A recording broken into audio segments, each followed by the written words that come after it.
और मीडिया के मेरे सभी मित्रों, आज छत्तीसगढ़ की इस पवित्र धरा पर आकर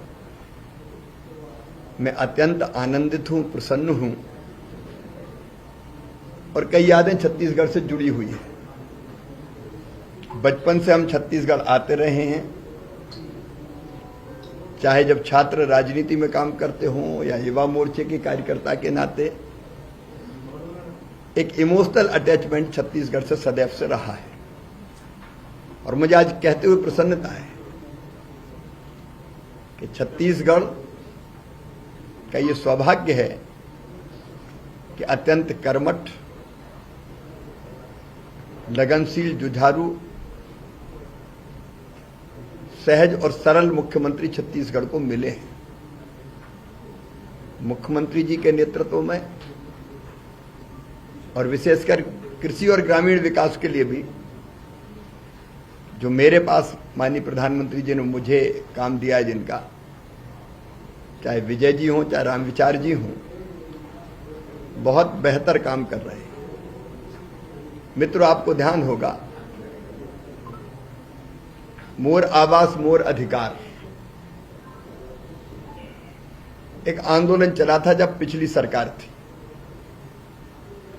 और वो आंदोलन इसलिए चला था कि पुरानी सरकार के मुखिया ने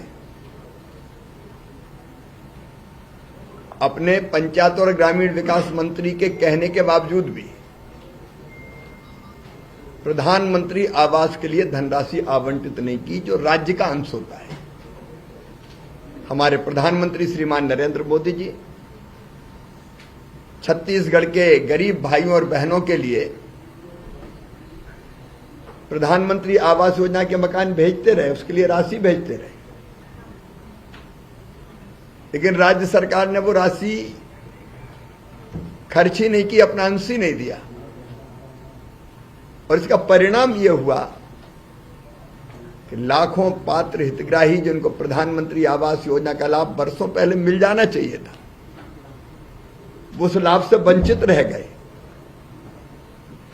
और गरीब को घर ना देना सचमुच में एक पाप था। उस समय संघर्ष किया भारतीय जनता पार्टी ने और एक वचन दिया था कि हमारी सरकार अगर बनती है तो हम सारे पात्र हितग्राहियों को हमारी डबल इंजन की सरकार आवास देने का काम करेगी।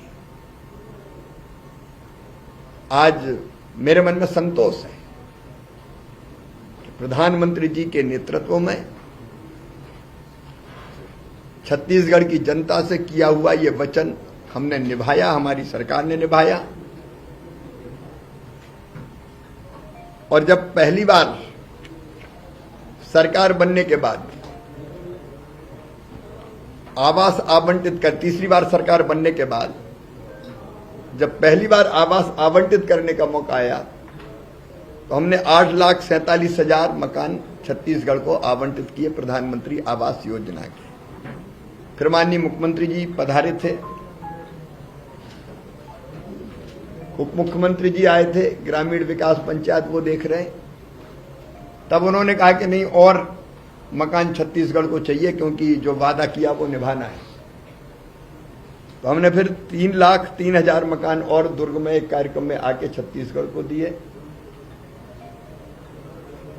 और आज मुझे कहते हुए खुशी है, 2018 की आवास प्लस की सूची में अब केवल 3,07,67 पात्र हितग्राही बचे जिनको अब तक मकान नहीं मिला था। आज अंबिकापुर के कार्यक्रम में मुख्यमंत्री जी को मैं पत्र सौंपूंगा, बचे हुए मकान की स्वीकृति का पत्र भारत सरकार की ओर से। और इसके बाद कोई भी पात्र हितग्राही शेष नहीं बचेगा 2018 की सूची के अनुसार। तो अपने आप में आज का दिन ऐतिहासिक है। जो कहा सो किया, मोदी है तो मुमकिन है, क्योंकि हम जो कहते हैं वो करते हैं। और मैं छत्तीसगढ़ सरकार की प्रशंसा इसलिए करूंगा, मुख्यमंत्री जी आपको मैं धन्यवाद दूंगा। विजय जी, आप लोगों ने जो काम किया, जो मकान दिए, तेजी से बनाने का आप काम कर रहे हैं। राज्य का जो अंश मिलाना चाहिए तत्काल आप देते हैं और मकान तेजी से पूरे हो रहे हैं। इतना ही नहीं, पीएम जनमन के अंतर्गत 32,000 मकान इसके अलावा और छत्तीसगढ़ को आवंटित किए और हमारा कमिटमेंट है जो अत्यंत पिछड़ी जनजाति है 5, और भी अगर कोई हितग्राही रह गया होगा तो आज मैंने आदरणीय मुख्यमंत्री जी और उप मुख्यमंत्री जी को कहा है, वो इस विभाग को देख रहे हैं कि भारत सरकार के पास छत्तीसगढ़ के लिए पैसे की कोई कमी नहीं। हमने जब पिछली बैठक में माननीय मुख्यमंत्री जी आए थे दिल्ली और ये कहा कि नक्सल प्रभावित जो परिवार है उनके लिए, सूची में नाम नहीं है, तो उनके लिए भी अलग आवास की कुछ व्यवस्था होनी चाहिए ताकि हम देख के उन पीड़ित परिवारों को और आत्मसमर्पित जो हमारे साथी है नक्सलवाद का रास्ता छोड़ा उनके लिए भी मकान दें। तो 15,000 मकान उसके लिए भी हमने आवंटित किए और उनके भी मकान आपने स्वीकृत करके बनाना प्रारंभ कर दिए। और केवल इतने ही नहीं, पुरानी सरकार के मुख्यमंत्री ने तत्काल एक मुख्यमंत्री आवास योजना के नाम से योजना बना दी और मकान पूरे बनाए भी नहीं, अधूरे पड़े थे। मैं आपकी संवेदनशीलता को विष्णु जी बहुत बधाई देता हूं संवेदनशीलता के लिए कि वो मकान भी आप पूरा करने का काम कर रहे हैं। तो जो हमारे भाई और बहन कच्चे मकानों में रहते थे उनके लिए आवास का एक महायज्ञ चला और यहीं नहीं रुकेंगे हम। नया सर्वे हमने फिर चालू कर दिया। कई बार 2018 के आवास प्लस की सूची से नाम छूट गए थे, ऐसा मुख्यमंत्री जी ने, ग्रामीण विकास मंत्री जी ने बताया। जो वंचित रह गया उनको वंचित नहीं रहने देंगे और इसलिए आवास के लिए नया सर्वे हो रहा है। उस सर्वे में भी जो संख्या आ रही है उसका एक बार फिजिकल वेरिफिकेशन करके और आगे भी मकान आवंटित किए जाएंगे। मैं आवास में छत्तीसगढ़ सरकार ने जो अत्यंत उत्तम काम किया है उसके लिए मैं सरकार को बहुत बहुत बधाई देता हूं। एक बात और कही थी आवास के संदर्भ में कि मनरेगा के अंतर्गत पिछले साल 3,355 करोड़ रुपया छत्तीसगढ़ को मिले थे। इस बार फिर लेबर बजट आया तो माननीय मुख्यमंत्री जी ने कहा कि लेबर बजट को रिवाइज कीजिए, थोड़ा कम लग रहा है हमको छत्तीसगढ़ की आवश्यकता को ध्यान में रखते हुए। तो आज मैंने आश्वस्त किया छत्तीसगढ़ के लेबर बजट को फिर से रिवाइज किया जाएगा ताकि मकान बनाने के लिए जो हम मनरेगा की राशि देते हैं वो भी पर्याप्त सरकार के पास यहां रहे। मिशन अमृत सरोवर पे भी लगातार काम चल रहा है। 2,900 अमृत सरोवरों का पहले निर्माण हुआ, अब 192 नए स्थलों का फिर चयन हुआ। एक और वाटर सेट की हमारी स्कीम है जिसमें पुरानी जल संरचनाओं को ठीक करना और नई बनाना पानी रोकने के लिए, चेक डैम, स्टाप डैम, बोरी बंधान, उसके अंतर्गत भी छत्तीसगढ़ को हम राशि देने का काम कर रहे हैं। और उसके साथ ही प्रधानमंत्री ग्रामीण सड़क योजना, प्रधानमंत्री ग्राम सड़क योजना के अंतर्गत छत्तीसगढ़ ने अब तक 42,671 किलोमीटर सड़कों का निर्माण किया है, 447 पुल बनाए और जनमन योजना के अंतर्गत भी सबसे ज्यादा देश में अगर सड़कें किसी को दी है तो भारत सरकार ने छत्तीसगढ़ को दी है। 715 सड़कें, 1,698 करोड़ 92 लाख रुपए की राशि की, उनका निर्माण कार्य अलग चल रहा है। नक्सल प्रभावित इलाकों में वहां निर्माण का काम अलग चल रहा है सड़कों का। लेकिन बीच में एक कमी रह गई थी पुलों की। फर्स्ट फेज की जो सड़कें बनी, आज मेरा ध्यान आकर्षित किया है माननीय मुख्यमंत्री जी ने, ग्रामीण विकास मंत्री जी ने, क्योंकि वो पुल रह गए थे। उस समय नक्सल प्रभावित मामला ऐसा था कि पहले सड़क बना लो फिर पुल देखेंगे। उन पुलों के निर्माण के बारे में भी हम फैसला करेंगे ताकि सड़क यहां बने तो कंप्लीट बने। और नई सड़कें प्रधानमंत्री ग्राम सड़क योजना के चौथे चरण में वो भी आपने चिन्हित कर ली है, तो उन सड़कों के लिए भी यहां राशि स्वीकृत करने का काम हम लोग करेंगे। एक और काम जिसके लिए मैं छत्तीसगढ़ सरकार को बधाई देता हूं वो है आजीविका मिशन का। यहां महिला सेल्फ हेल्प ग्रुप बहुत अच्छा काम कर रहे हैं। 2,71,000 स्वयं सहायता समूह में 29 लाख बहनें जुड़ी हुई है और मुझे प्रसन्नता है कि उनमें से 4,32,000 बहनें लखपति दीदी बनाने का आपने लक्ष्य लिया है और उसको तेजी से प्राप्त करने का काम आप कर रहे हैं। समावेशी आजीविका में भी जो छत्तीसगढ़ ने काम किया था वो अभिनंदनीय है। इस साल 2 लाख दीदियों को लखपति दीदी बनाना था, लेकिन छत्तीसगढ़ ने ये जो मैंने 4,32,000 बनाए ये 26 तक का लक्ष्य था, लेकिन इसी साल 3,23,000 दीदियां लखपति दीदी बन चुकी है। ग्रामीण विकास के अलग अलग क्षेत्रों में छत्तीसगढ़ बहुत अच्छा काम कर रहा है। एक छत्तीसगढ़ राज्य ने किसान आईडी बनाने में भी बहुत अच्छा काम किया। 24 लाख किसानों की फार्मर आईडी बन चुकी है। यहां अलग अलग योजनाओं की मैं विस्तार से चर्चा नहीं करूंगा, लेकिन कृषि के क्षेत्र में छत्तीसगढ़ बहुत उल्लेखनीय प्रगति कर रहा है। यहां उत्पादन बढ़ाने का मामला हो या फल और सब्जियां उत्पादित करने का मामला हो, धान का कटोरा तो है ही छत्तीसगढ़, बेहतर काम हो रहा है।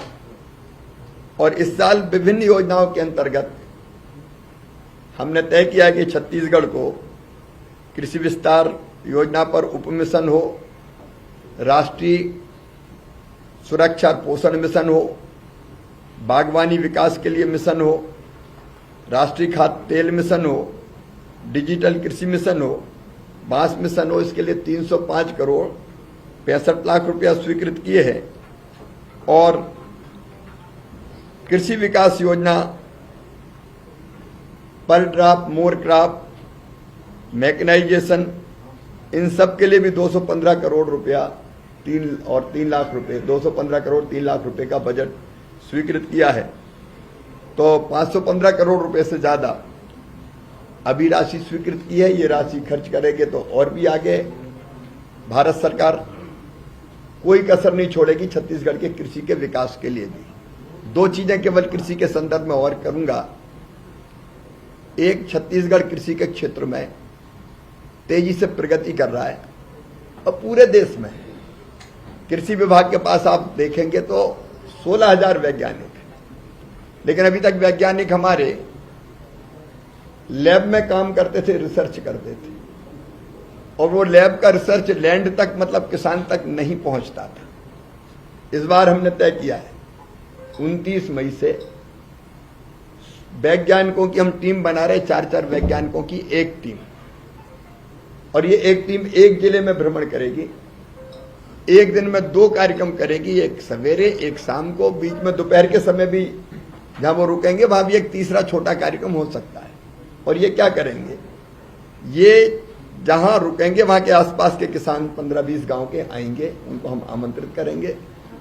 ये वहां का एग्रो क्लाइमेटिक कंडीशंस क्या हैं, वहां की माटी में कौन कौन से पोषक तत्व हैं, किन किन चीजों की कमी है, यहाँ की जलवायु के अनुकूल कौन सी फसलें और बेहतर हो सकती है, फसलों की कौन सी वैरायटीज धरती के लिए उपयुक्त है, कितना खाद डालना चाहिए, यहाँ की मिट्टी के तत्वों को देखते हुए कौन सा खाद डालना चाहिए, यहाँ बीमारियों का प्रकोप क्या क्या हो सकता है तो उससे निपटने के लिए क्या करना चाहिए। जितने भी पहलू होते हैं खेती के, उस पर किसानों के साथ संवाद करेंगे। किसान भी अपनी तरफ से सवाल पूछेंगे और उनका वो जवाब देंगे। तो ये वैज्ञानिक और किसान का मिलन है।